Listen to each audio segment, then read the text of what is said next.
What key steps do you look back on now that you took in your career path that eventually led to your appointment as vice president of the corporate communications at Pittman Moore? I think number one, the things that probably made me most qualified for senior level positions were the jobs that were most off track when I was younger.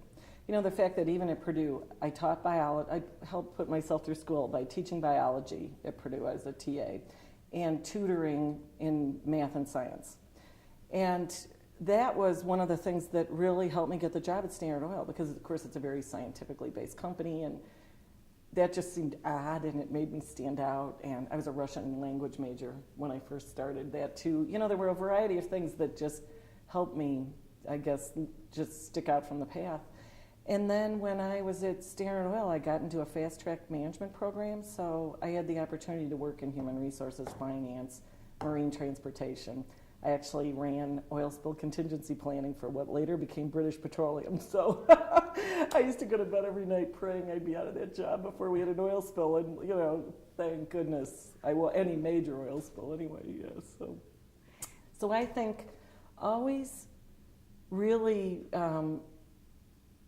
taking the opportunities to learn the business is what in the end helped me the most. And it also helped me understand communications in a different way, because when one's in the bowels of the business, you have a very different idea of what communication is all about than when you're at the core and in the PR department.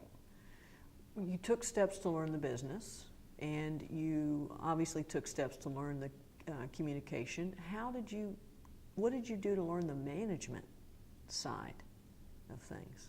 Well, I probably learned with a few bumps along the way, but I had some wonderful mentors in that. This is another fabulous thing about our field. As a very young person, I worked very, very closely with many CEOs and presidents of the companies and business heads. So I got to learn from the real masters. And I have to say, they were very generous with their time and their thinking and their coaching. And I was very curious. I was like a sponge.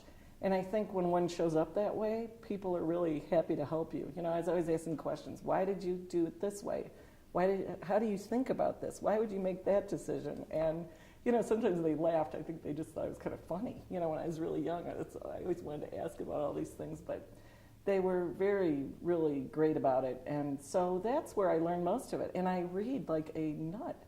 I read everything I can get my hands on still to this day, on management, on leadership, on, you know, various ways of approaching things. So that's helped as well.